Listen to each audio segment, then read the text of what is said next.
우리는 매주 수요일마다 히브리서 11장의 말씀을 통해서 믿음이란 무엇인가에 대해서 우리 살펴보고 있습니다. 오늘은 특별히 믿음으로 삶을 살아내는 실력이라는 제목으로 말씀을 나누고자 합니다. 히브리서 11장에는 수많은 믿음의 사람들이 등장합니다. 그중 유일하게 부모님에 대한 믿음을 소개하는 곳이 있는데요. 그것이 바로 오늘 우리가 함께 살펴볼 23절의 말씀입니다. 다시 한번 23절 말씀을 함께 읽겠습니다. 믿음으로 모세가 낳았을 때에 그 부모가 아름다운 아이임을 보고 석 달 동안 숨겨 임금의 명령을 무서워 아니하였으며. 아멘. 여러분, 인구 억제 정책이라는 말을 들어보셨습니까? 1950년대만 하더라도 전쟁으로 인한 사망자가 속출하면서 우리나라의 가장 큰 문제는 인구 부족이었습니다. 이때 정부가 내세운 표어는 3남 2녀로 5명만 낳자라는 것이 표어였습니다. 그런데 이후에 1970년대 들어서면서 한 해 태어나는 아이의 숫자가 무려 100만 명이 넘어서자 그때 정부는 반대로 자녀의 수를 줄이자는 정책을 세우고 이런 표를 발표하게 됩니다. 덮어놓고 낳다보면 거짓골을 모면한다. 여러분 기억나십니까? 1980년대 들어서서는 더 강력하게 자녀를 한 명만 낳을 것을 강조하기 위해 무서운 핵폭발, 더 무서운 인구 폭발이라는 표어를 내세웠습니다. 결국 이러한 인구 억제 정책이 시작되면서 갈수록 출산율이 낮아지게 되고 지금의 대한민국은 저출산을 넘어 인구 절벽 시대가 되었습니다. 이러한 인구 억제 정책은 구약 시대에도 있었습니다. 출애굽기 2장에 보시면 애굽의 바로왕은 자신들의 노예였던 이스라엘 백성들의 수가 기하급수적으로 늘어나게 됩니다. 위협을 느꼈던지 혹 이들이 반란을 일으키면 어떡하지?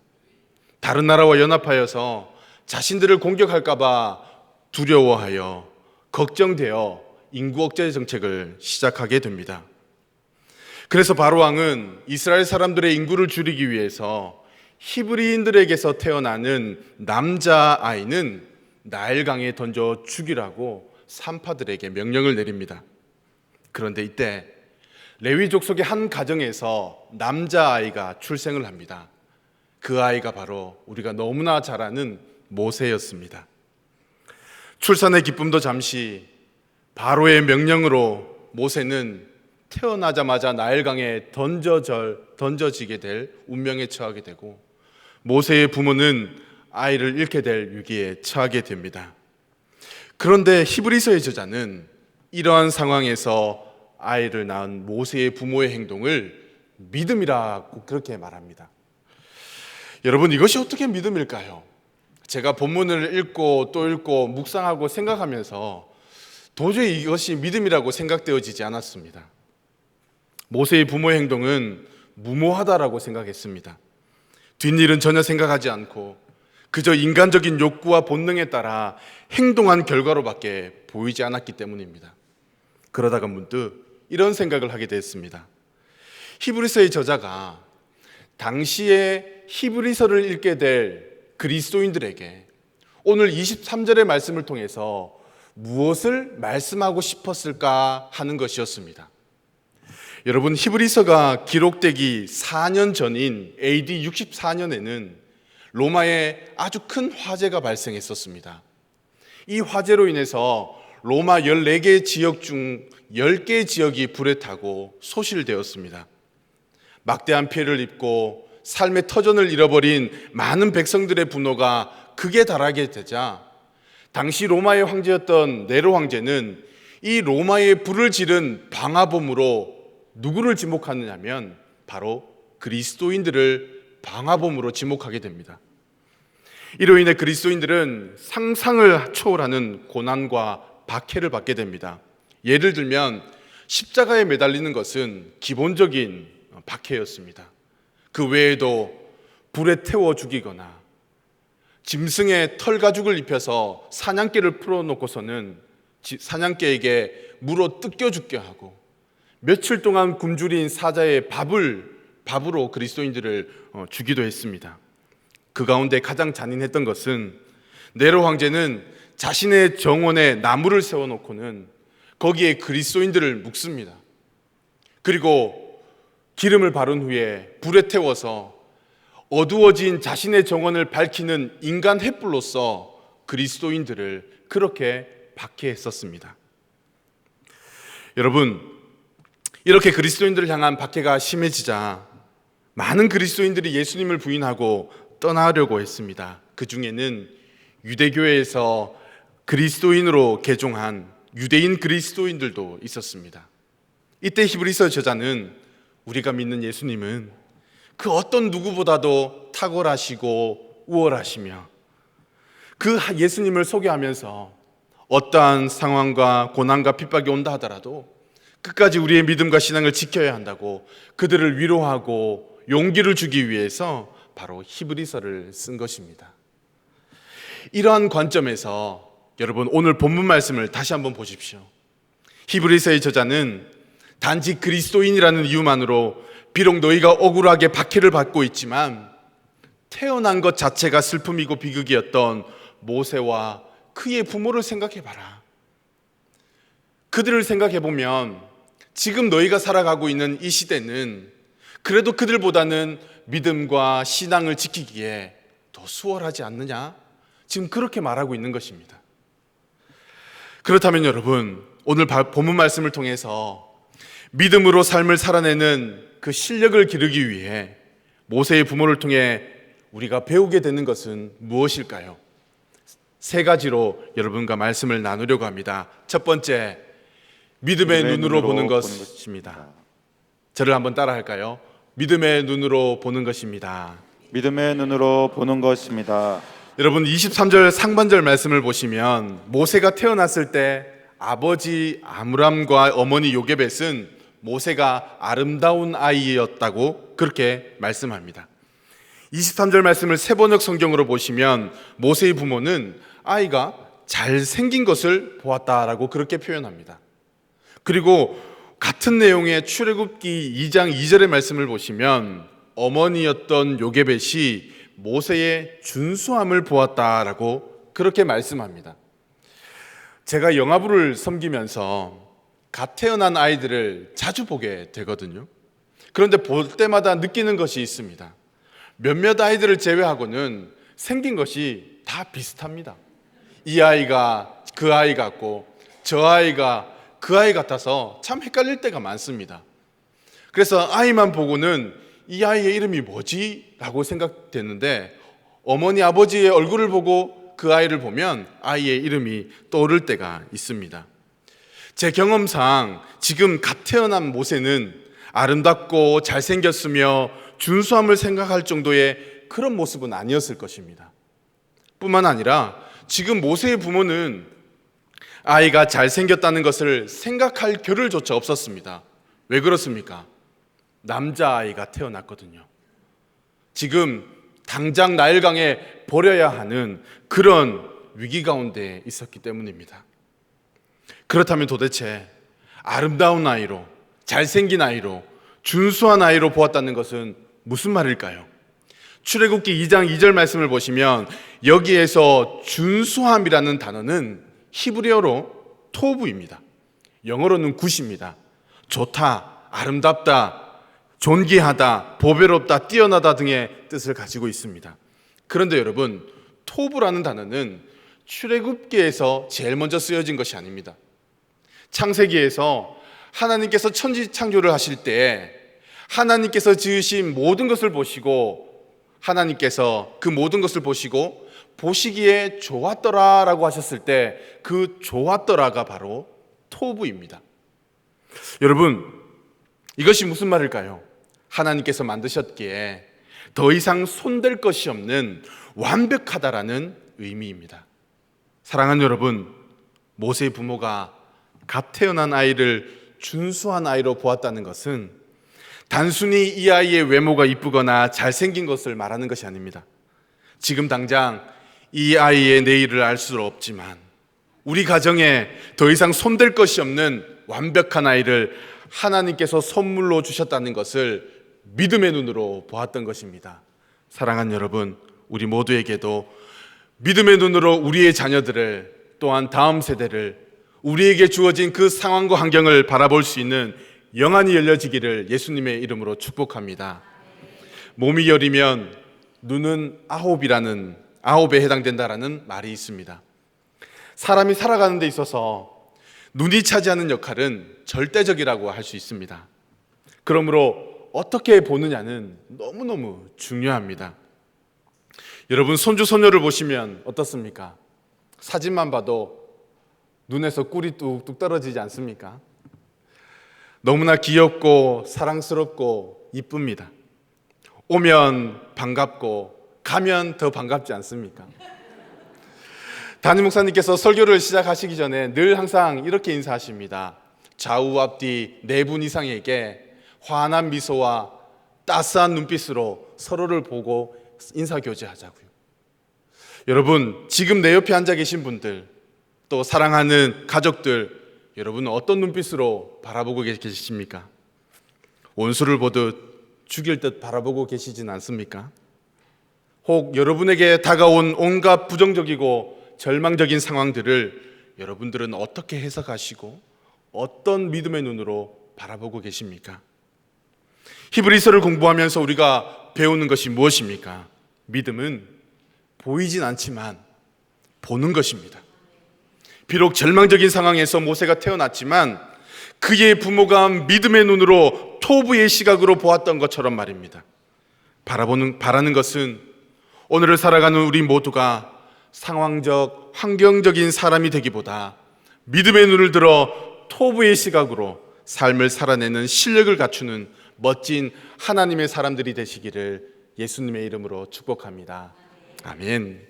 두 번째, 믿음으로 삶을 살아내는 실력을 기르기 위해 모세의 부모를 통해 배우게 되는 것은 할 수 있는 한 최선을 다하는 것입니다. 23절 중반절 말씀을 함께 읽겠습니다. 믿음으로 모세가 낳았을 때에 그 부모가 3달 동안 숨겨. 아멘. 모세가 태어났을 때 그의 부모는 믿음으로 3개월간 숨겼다라고 말씀합니다.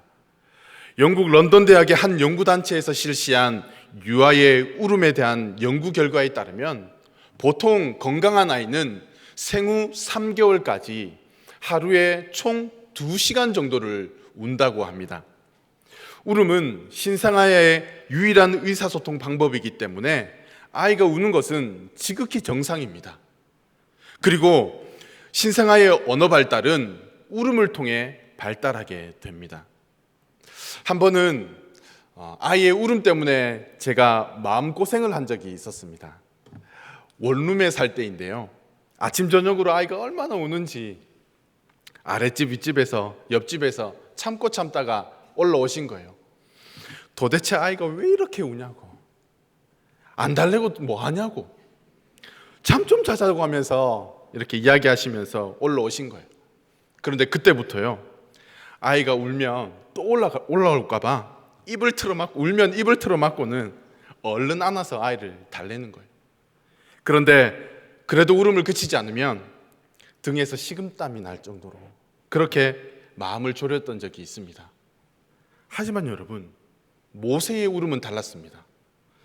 누군가가 아이의 울음소리를 듣고 신고하는 날에는 아기와 그의 온 가족이 왕의 명령을 어긴 대가로 죽을 수밖에 없는 상황이었습니다. 신생아, 갓 태어난 아기는 하루에 몇 시간을 운다고요? 총 2시간 정도를 운다고요. 그러면 모세가 울 때마다 그 가족들은 입을 틀어 막으며 가족 모두는 얼마나 마음을 졸였을까요? 들키진 않았을까? 얼마나 겁나고 무서웠을까요? 그럼에도 불구하고 모세의 부모는 3달 동안을 숨기며 몰래 키웠습니다. 여러분, 이들에게 3개월이라는 이 시간은 그들이 할 수 있는 한 최선의 기간이었습니다. 이제 더 이상 숨기며 키울 수 없게 되자 갈대 상자를 만들어 거기에 아이를 담아 강물에 흘려보냈습니다. 출애굽기 2장 3절을 보시면 모세의 부모가 할 수 있는 최선을 다해 어떻게 아이를 돌보았는지를 엿볼 수 있습니다. 우리 함께 출애굽기 2장 3절을 읽어보겠습니다. 더 숨길 수 없이 되매 그를 위하여 갈 상자를 가져다가 역청과 나무진을 칠하고 아이를 거기 담아 하숫과 갈대 사이에 두고. 이제 부모로서 자신들이 할 수 있는 것은 아무것도 없었습니다. 그래서 아기를 그냥 나일강에 던지는 것이 아니라 자신들이 할 수 있는 최선을 다해 하나님께서 주시는 그 지혜로 갈대 상자를 만듭니다. 그리고 혹 그 갈대 상자에 물이 들어올까 봐 역청과 나무진을 칠해서 방수 작업을 하는 것이죠. 그리고 거기에 아이를 담아 강물에 흘려보냅니다. 찬양의 가사처럼 하나님의 두 손에 그 아이를 맡겼던 것입니다. 사랑하는 여러분, 여기에서 우리는 무엇이 믿음인가를 발견할 수 있습니다. 잠언 16장 9절 말씀에 사람이 마음으로 자기의 길을 계획할지라도 그 걸음을 인도하시는 분이 우리 여호와 하나님을 믿음으로 지금 내게 주어진 상황과 환경에서 할 수 있는 최선을 다하는 것, 그것이 믿음인 줄 믿습니다. 때로는 부모로서 한계를 느낄 때가 있을 것입니다. 내게 맡겨진 일들이 너무나 무거울 때도 있을 것입니다. 그래, 이제 그만 포기하자 하며 내려놓고 싶을 때도 있습니다. 앞이 보이지 않는 막막함과 답답함 가운데 계실 수도 있습니다. 그때마다 날 위해 십자가에서 죽으신 그 예수님을 떠올렸으면 좋겠습니다. 할 수만 있다면 이 잔을 내게서 옮기시옵소서라고 그렇게 기도했던 예수님, 피할 수 있다면 피하고 싶었던 예수님, 그러나 우리를 구원하시기 위해서 그 십자가에 달려 죽으신 예수님을 기억하면 좋겠습니다. 지금 내가 앉은 자리에서 그 예수님을 기억하며 할 수 있는 최선을 다한다면 하나님께서 우리에게도 감당할 힘과 능력을 주시지 않겠습니까?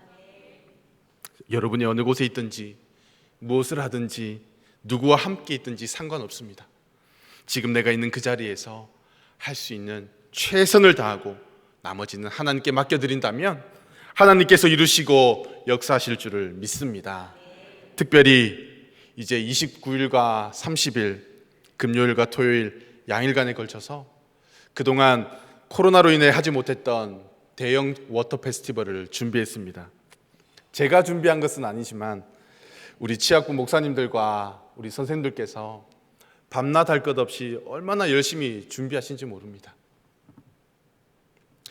교회로 향하는 그 아이들의 한 번의 발걸음이 아이들의 인생에서 잊지 못할 좋은 추억이 될 수 있도록 기도해 주십시오. 좋은 날씨와 단 한 건의 사건 사고 없이 안전하게 잘 맞춰질 수 있도록 기도해 주시기를 부탁합니다. 천하보다 귀한 것이 한 생명이라고 했습니다. 워터 페스티벌에 참석한 아이들 가운데 한 사람이라도 평생 한번 들어볼까 말까 한 그 복음을 들음으로 그 아이들의 인생이 달라지고 삶이 변화될 수 있다면 여러분, 이러한 섬김과 헌신은 얼마든지 할 수 있는 것 아니겠습니까? 여러분, 우리의 다음 세대가 믿음의 세대가 될 수 있기를 예수님의 이름으로 축복합니다. 뿐만 아니라 우리의 모두 각자의 자리에서 할 수 있는 최선을 다하여 하나님께 영광 올려드릴 수 있는 우리 모두가 될 수 있기를 예수님의 이름으로 축복합니다. 마지막으로 세 번째, 믿음으로 삶을 살아내는 실력을 기르기 위해 모세의 부모를 통해 배우게 되는 것은 인간적인 두려움을 극복하는 것입니다. 23절 하반절 말씀을 함께 읽겠습니다. 믿음으로 모세가 났을 때에 그 부모가 임금의 명령을 무서워 아니하였으며. 모세의 부모가 가진 믿음의 모습 중에 하나는 왕의 명령을 두려워하지 않았다는 것입니다. 당시 바로는 절대 권력자였습니다. 바꾸어 말하면 바로의 명령을 어기는 것은 곧 죽음입니다. 그런데 성경은 한낱 노예에 불과했던 그들이 왕의 명령을 무서워하지 않았다고 말씀합니다. 이유가 뭘까요? 왜 그 왕의 명령을 두려워하지 않았던 걸까요? 부모로서 가지는 모성애 때문에, 부성애 때문에 그런 것일까요? 어떠한 상황과 환경 가운데서도 두려워하지 않는 그런 자신만의 신념 때문에, 성향 때문에 그런 것일까요? 아닙니다. 모세의 부모는 그 옛날 하나님께서 아브라함에게 하늘의 별과 같이 바다의 모래와 같이 헤아릴 수 없는 많은 자손을 내가 너에게 주리라고 약속하신 그 하나님의 약속을 믿었기 때문입니다. 이것을 바꿔 말하면 바로의 권위보다 더 높은 권위를 가지신 하나님을 믿었기 때문에 인간적인 두려움을 극복할 수 있었던 것입니다. 사랑하는 여러분, 우리가 위기를 만나거나 시련이 찾아오면 두려워하는 이유가 무엇입니까?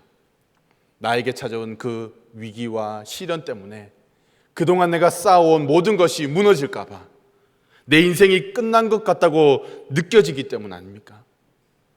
우리에게는 어떤 인간적인 두려움이 있습니까? 직장을 다니시는 분들은 오늘 잘리면 어떡하지? 학생들에게는 이번 시험을 망치면 어떡하지? 새로운 사업을 시작하신 분들은 이번에도 이 사업에 실패하면 어떡하지?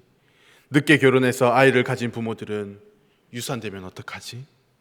공동체로부터 인정받지 못하면 어떡하지? 이와 같은 실패와 좌절, 미래와 진로, 건강, 관계 등 인간적인 두려움이 우리 앞에 있습니다. 그러나 오늘 모세의 부모를 통해 우리가 배우는 것이 무엇입니까? 믿음은 인간적인 두려움을 극복하는 에너지라는 것입니다. 저를 따라하겠습니다. 믿음은 인간적인 두려움을 극복하는 에너지입니다. 아멘. 로마서 8장 38절 39절 말씀에도 사도 바울이 우리에게 그것을 가르쳐주고 있지 않습니까? 다 같이 읽겠습니다. 내가 확신하노니 사망이나 생명이나 천사들이나 권세자들이나 현재일이나 장래일이나 능력이나 높음이나 깊음이나 다른 아무 피조물이라도 우리를 우리 주 그리스도 예수 안에 있는 하나님의 사랑에서 끊을 수 없으리라. 할렐루야. 이 말씀이 인간적인 두려움을 극복할 수 있도록 나에게 주시는 하나님의 음성으로 듣게 되는 그런 은혜가 우리 가운데 있기를 축복합니다. 그렇다면 여러분, 이제 갈대 상자에 담겨 나일강으로 흘려보내졌던 모세는 어떻게 되었을까요? 마침 바로의 딸이 나일강에 목욕하러 와서는 그 갈대 상자를 발견하게 됩니다. 아버지의 명령을 따라서 그대로 강물에 흘러가도록 내버려 둘 수도 있었습니다. 그런데 바로의 딸은 히브리인 사람의 아기인 것을 알고도 그를 불쌍히 여겨 자기의 아들로 거두게 됩니다. 아기에게 젖먹일 유모를 찾는데 그때 마침 모세의 누나였던 미리암이 자신의 어머니를 유모로 바로의 딸에게 소개합니다.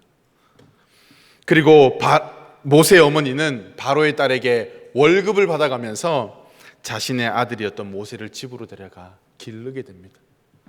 이후 모세는 바로 왕이 살고 있는 왕궁에서 자라게 되고요. 그리고 이 아이는 장차 자라나서 이스라엘을 이끄는 민족의 지도자가 됩니다. 여러분, 우리 하나님의 놀라운 섭리가 보이십니까? 절체절명의 위기였는데 하나님은 그렇게 그 모든 것을 선으로 바꾸어 가셨습니다. 그러므로 어떠한 상황 가운데에서도 두려워하지 마시기를 축복합니다. 하나님의 말씀에 대한 신뢰와 확신을 가지고 끝까지 믿음으로 나아가는 모든 인간적인 두려움을 극복하는 저와 여러분들이 되시기를 예수님의 이름으로 축복합니다. 말씀을 정리하겠습니다. 최근 뉴스들을 보면서 깜짝 놀랐던 적이 있었습니다. 이런 일들이 이제 우리나라에서도 일어나는구나 하면서 말이죠. 어느덧 나에게 배달된 소포마저도 의심해야 하며 쉽게 뜯어보지 못하는 시대가 되었습니다. 피자 한 판 가격이면요, 쉽게 마약을 구할 수 있는 시대가 되었습니다. 사회적 박탈감과 고립감으로 인해서 극단적인 선택을 하는 사람들이 많이 늘어나고 있고요. 그리고 교회와 그리스도인들을 바라보는 세상의 시선들이 정말 예사롭지가 않습니다, 여러분. 워터 페스티벌을 앞두고 전도를 다녀왔던 목사님들의 이야기를 들어보니까 코로나 이후에 기독교와 교회에 대한 시선이 여러분 말로 다 할 수 없을 정도로 너무나 안 좋은 시선으로 바라보고 있다는 것을 느끼게 되었습니다. 기독교인들의 숫자는 계속해서 줄어가고 있습니다. 많은 교회들이 주일학교가 점점 사라지고 있습니다. 각종 매체에서는 온통 부정적인 전망들을 쏟아내고 있고 점점 모든 수치는 절망적이라고 말하고 있습니다. 누군가는 위기는 또 다른 기회라고 말합니다. 하지만 여러분, 누구에게나 기회가 되는 것은 아닙니다. 저는 확신합니다. 믿음으로 삶을 살아내는 실력을 가진 사람들만이 위기를 또 다른 기회로 만드는 줄 믿습니다. 저는 사랑하는 대형의 모든 가족들이 믿음으로 위기를 기회로 바꾸는 자들이 될 수 있기를 축복합니다. 우리에게 아무리 힘들고 어려운 일이 찾아온다 하더라도 태어난 것 자체가 슬픔이고 비극이었던 모세와 그의 부모를 기억한다면 여러분, 오늘날 우리가 살아가는 시대에서 우리의 믿음과 신앙을 지키는 것은 그들에 비하면 너무너무 좋은 환경 아닐까요? 무엇보다 상황적, 환경적 사람이 되기보다 믿음으로 모든 상황을 바라볼 수 있는 실력, 지금 내가 있는 그 자리에서 할 수 있는 최선을 다해 하나님께 맡겨드리는 실력, 믿음으로 인간적인 두려움을 극복하는 그런 실력을 겸비하여서 훗날 우리 다음 세대들이 우리 모두를 바라볼 때 정말 멋진 믿음의 사람들이었다라고 기억되고 칭찬받는 저와 여러분들이 되시기를 예수님의 이름으로 축복합니다. 이 시간 들은 말씀을 기억하며 기도 제목을 보시면서 함께 기도한 마음으로 읽은 후 통성으로 기도하겠습니다. 살아계신 하나님 아버지, 우리의 믿음과 신앙을 흔드는 어려움 앞에 믿음으로 모든 상황을 바라볼 수 있는 실력을 주옵소서. 믿음으로 지금 내가 있는 자리에서 할 수 있는 최선을 다하고 하나님께 맡겨드릴 수 있는 실력을 주옵소서. 믿음으로 인간적인 두려움을 극복하는 실력을 겸비하여 날마다 승리하며 살아가게 하옵소서. 아멘. 이 시간 함께 주여 한번 외치고 통성으로 기도하겠습니다. 주여, 살아계신 아버지 하나님, 이 시간 믿음으로 삶을 살아내는 실력을 가질 수 있기를 소망합니다. 우리의 주어진 상황과 현실 가운데에서 믿음으로 그 상황들을 바라볼 수 있는 믿음의 실력을 우리 가운데 더하여 주시옵소서. 지금 내가 있는 자리에서 할 수 있는 최선을 다하여 하나님께 맡겨드릴 수 있는 실력을 우리 가운데 더하여 주시옵소서. 믿음으로 인간적인 두려움을 극복하는 실력을 겸비함으로 날마다 믿음으로 승리하며 살아가는 우리 모두가 될 수 있기를 소망합니다. 믿음의 눈을 들어 하나님의 그 크신 뜻과 섭리를 바라볼 수 있는 믿음의 영안들이 열려질 수 있도록 인도하여 주시옵소서. 특별히 아버지, 우리 다음 세대들에게 믿음의 세대들이 될 수 있도록 기도하며 그들을 아버지 믿음의 세대로 길러낼 수 있는 아버지, 우리 믿음의 세대가 될 수 있도록 축복하여 주시옵소서. 어렵고 아버지 힘든 현실 가운데에서 아버지 믿음 잃지 않도록 믿음과 신앙을 지켜낼 수 있는 아버지 믿음의 사람들이 될 수 있도록 축복하여 주시옵소서. 살아계신 하나님 아버지, 감사합니다. 오늘도 말씀을 통해서 귀한 깨달음을 우리 가운데 더해 주시고 정말 우리의 믿음과 신앙을 흔드는 어려움 앞에서 믿음으로 모든 상황을 바라볼 수 있는 실력을 우리 가운데 더하여 주시옵소서. 지금 내가 있는 자리에서 할 수 있는 최선을 다하고 그 나머지는 하나님께 맡겨드릴 수 있는 것도 실력인 줄 믿습니다. 교만하지 않게 하시고 날마다 겸손함으로 하나님의 은혜를 구하는 우리 모두가 되게 하여 주옵소서. 또한 우리 앞에 인간적인 두려움이 찾아와 있습니다. 그것을 믿음으로 극복하는 실력을 겸비할 수 있도록 인도하여 주시고 날마다 그렇게 믿음으로 승리하며 살아가는 우리 모두가 될 수 있도록 축복하여 주시옵소서. 감사드리며 예수님의 이름으로 기도드렸습니다. 아멘.